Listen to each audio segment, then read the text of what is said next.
Ladies and gentlemen, boys and girls, children of all ages, HollywoodShono Tech Reviews about to give you a very special tech review video. So in front of me, I have the AISLPC RG43H Pro handheld console in blue with a 4.3-inch IPS display screen, resolution of 1024 by 768, which is perfectly fine for retro games, especially because that's still 720p. And we're going to open this up right now. There you can see it's got some stuff in here. It looks like it's got a screen protector. Okay, so I decided not to apply the screen protector because it's a cheap plastic that bubbled really bad. So I decided not to use it. Now you can see here there's a directional pad right here, 2 analog sticks. It's also got an SE and an ST, which I imagine is select and start abbreviated. It's got A, B, X, Y in the Nintendo Switch format, so I don't know if that matters. But for Nintendo retro games, that might be better for you. On the bottom, you can see that there's a headphone jack, a DC, which is USB-C.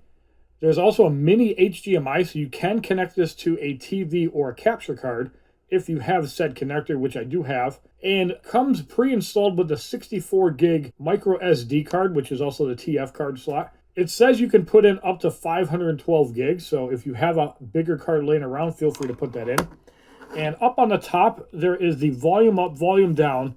I imagine that's a reset button and the power button. So we're going to hold in the power button right now. And there you can see it boots up to the loading screen. It's kind of weird that they gave me a blue box, but the handheld is yellow.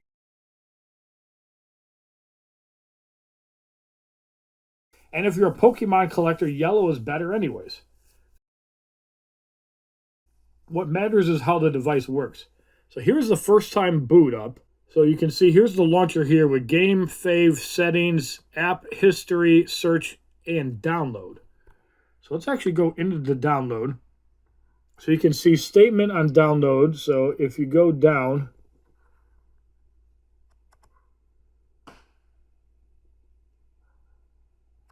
okay, we're going to hit accept here. And then you can see all the emulators that are loaded up on this. So it's got MAME, Nintendo, and obviously these are the ones that it can handle. So I believe I saw all the way up to PS1. So if you try to play PS2 games and higher, you're going to need something else. And it looks like it's already preloaded with some games on the 64 gig card, which is really cool. So let's load up one of my favorites, Final Fantasy Tactics.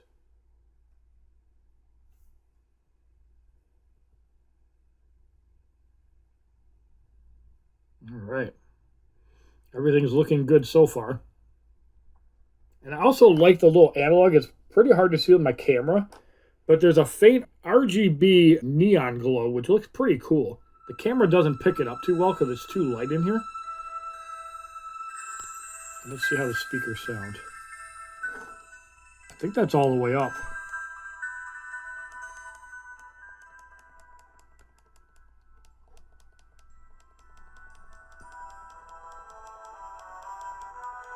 Yep, so that's all the way up. So it sounds like a mono speaker. Again, you can plug in a headphone jack to use your own headphones, so that's okay. And I like that it's not egregiously loud.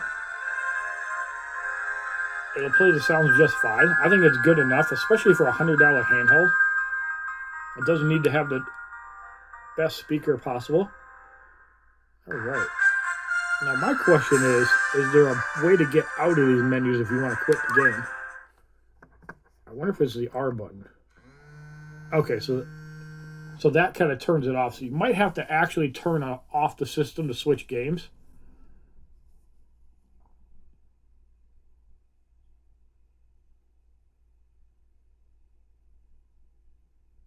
Pretty cool splash screen there.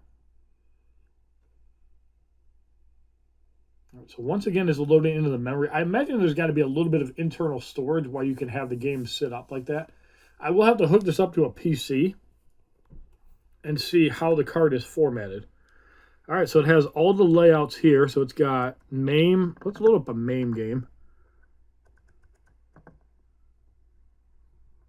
I like that it has a little thing on the side.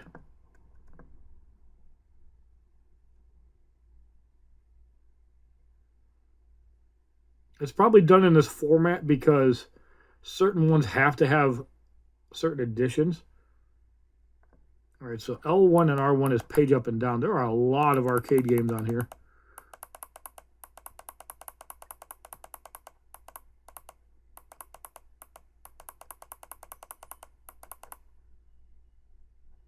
I wish they had page up, page down, or letter up and down, because you have to tap a lot of times to get down to the bottom.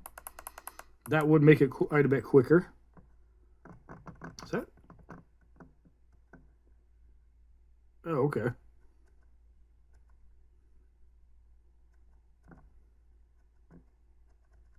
So yeah, at least when you click on the game, it kind of has a title built into it. So that's actually really cool. Final Tetris. Final Laser. Final Blow. That looks like a boxing game. That's kind of cool. It's got all kinds of games on here.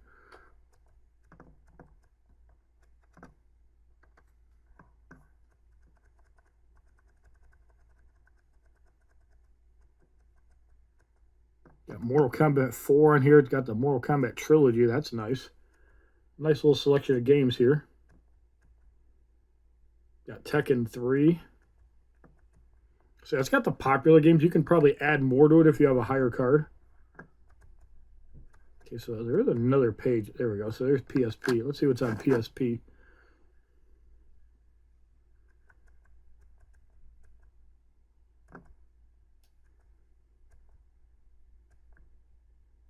It's even got Grand Theft Auto Vice City Stories.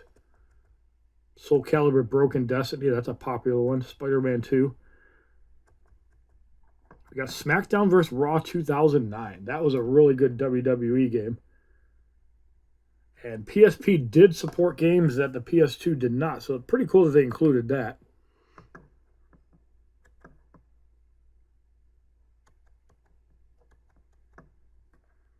All right, so that's one launcher. So that's the game launcher. So App Center is empty. Okay, so you probably have to set that up. Okay, so it says download, so it makes me wonder if you can download these games.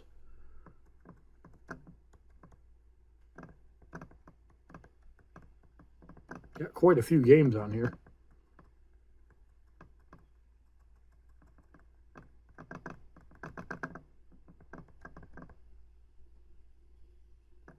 And I wish they made it a little bit easier to page up and down. There's so many games, especially in the Super. I just want to check out Street Fighter 2.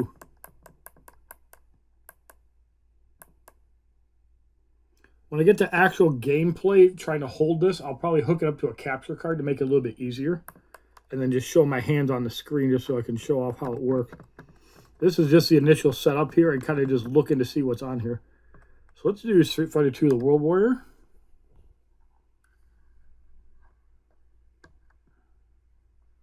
Okay, so this is the download games.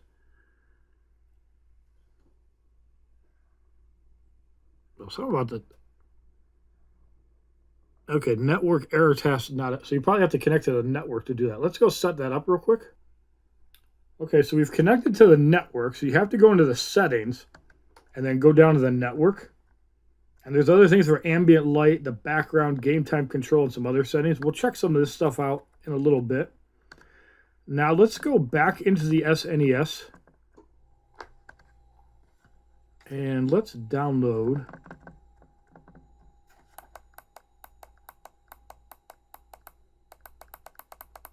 There are so many games on here. I imagine it probably connects to a website and downloads the games automatically. Let's download Breath of Fire. That was a really good game. Okay, so let's hit X to download.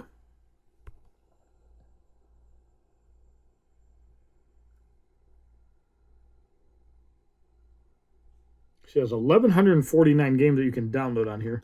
Okay, so now we're going to our game tab. We're going to hit over to SNES.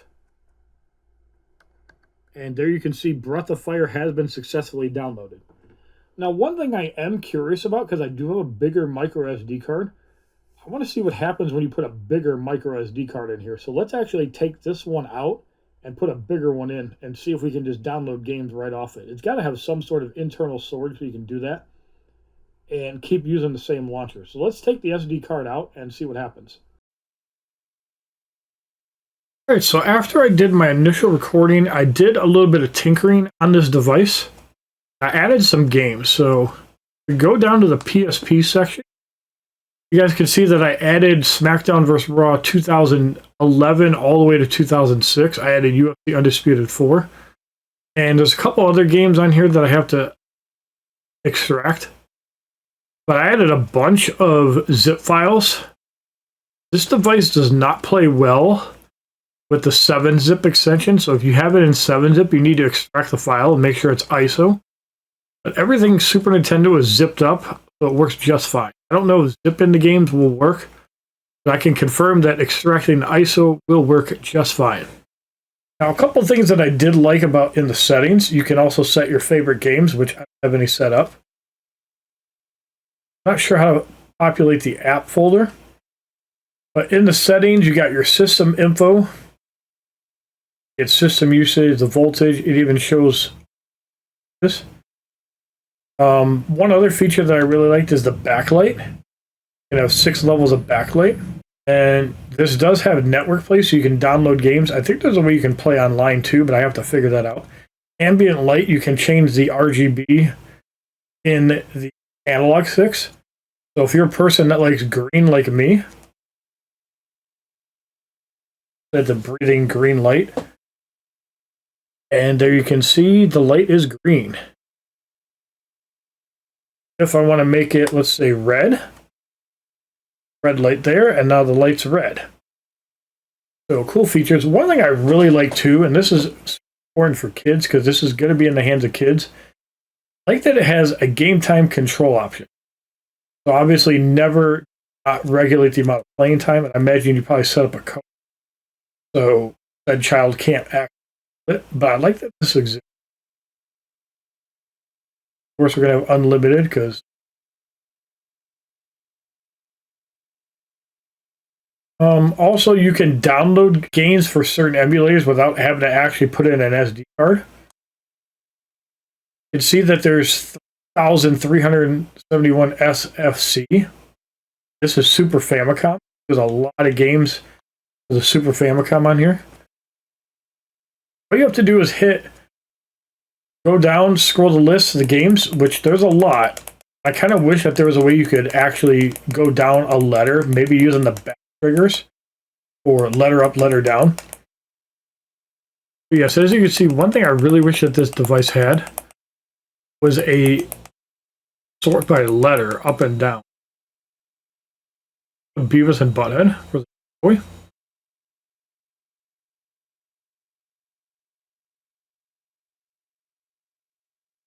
All right, let's go try to open it. All right, so we got the first game for it, so now we can actually launch the game.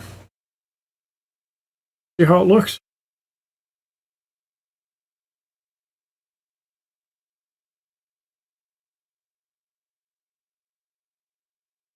Like I'm already having a problem with that game.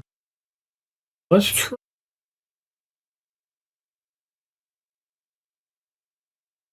WWF Royal Rumble.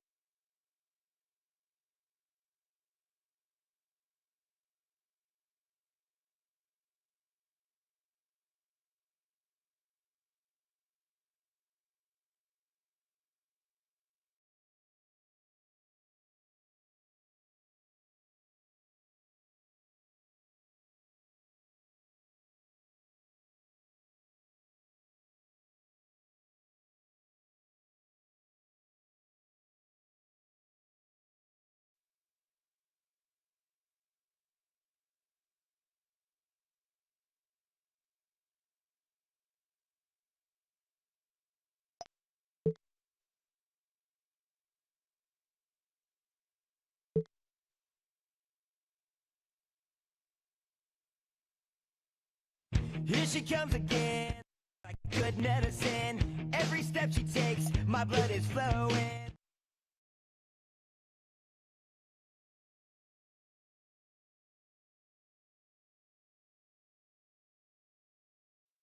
Right, Gods of War, Chain of Olympus.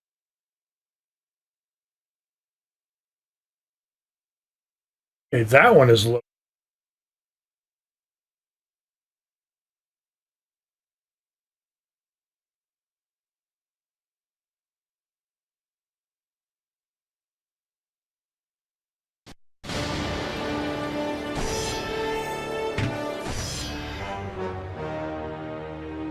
And I also like that it's in 16 by 9 resolution when it's hooked up to it. For years, Kratos, the once great general, now known as the Ghost of Sparta, had pledged himself as a champion to the gods of Olympus.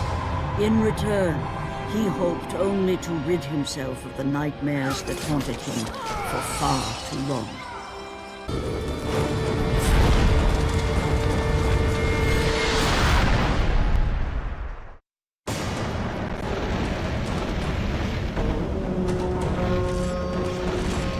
Where is that?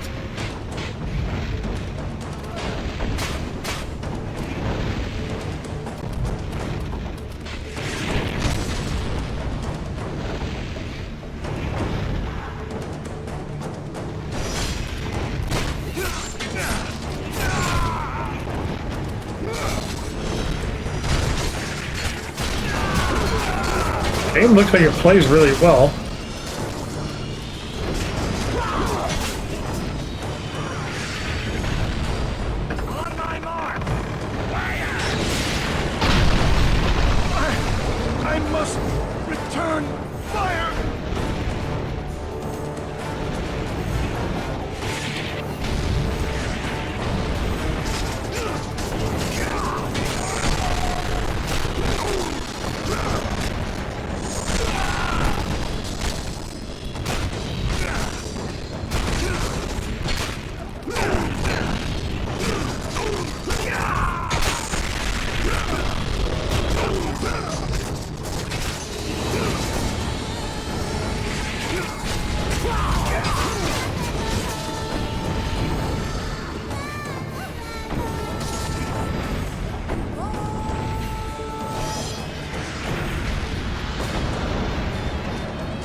Alright.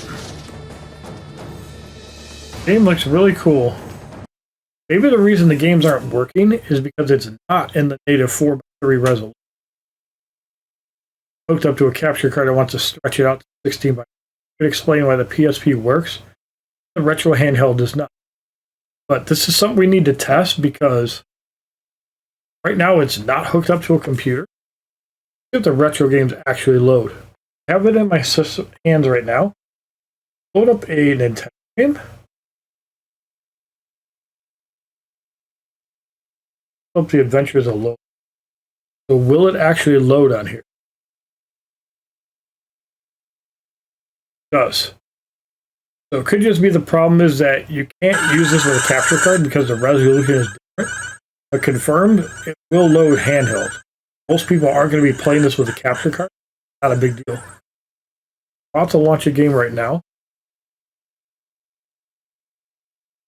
Go back in the Nintendo library. Yes, I have Wizardry 5 Heart of the Maelstrom. Let's see if it loads. Yep, looks like no issues.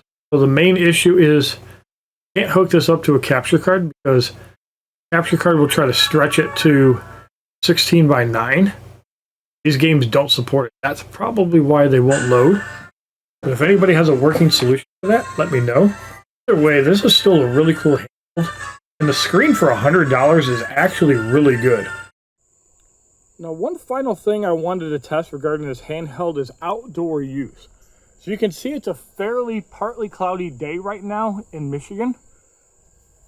Not overly sunny.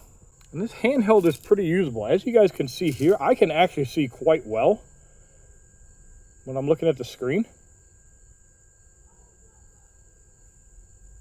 And I miss when Square was Enix. Squaresoft and Enix made the best games. They still make good games to this day. But fond memories of that company. Alright, so there you can see Final Fantasy Tactics on this handheld. And now we're going to show what it looks like on the Ally. Alright, so here's the Xbox Ally X in the same sunlight. And it looks to be on par with this handheld as well. Obviously, the speakers are going to be nowhere near as loud, as these destroy it in audio quality. Like the speakers on the Xbox Ally X are probably the best speakers I've ever heard on a handheld. But regarding this versus this little handheld here, it's pretty comparative, and actually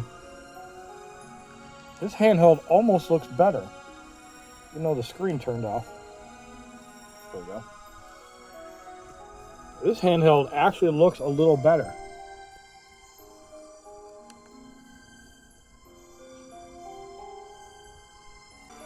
The only thing I don't like about the angle when you have it laid down on the Ally is that it does make the screen look a little worse. But it is probably more comfortable to hold. Alright, so there's a good shot of what the games will look like side by side. And if I had to say, the little handheld probably looks a little better, which is impressive for a $100 device, which means that the Ally really needs to release their OLED screen, because my goodness, I can actually see that screen better than the Ally, and that's embarrassing. And then the audio check on this handheld. You can hear that it's one speaker. The speaker is on the back of the device right here. So you get one mono speaker, but it's still, for $100, you get what you pay for, and you can always plug headphones in. So this is a little bit of info that I found on the website that is actually pretty useful, and I did not include in my initial review. I want to make sure I included this in the actual video. But for an LCD panel, this is actually really good quality. On the AISLPC RG43H Pro handheld, really nice piece of tech. You can get it from Amazon. Link is in the description. Thank you for watching. Have a wonderful day, everybody. www.youtube.com/HollywoodShono. Subscribe, bitches!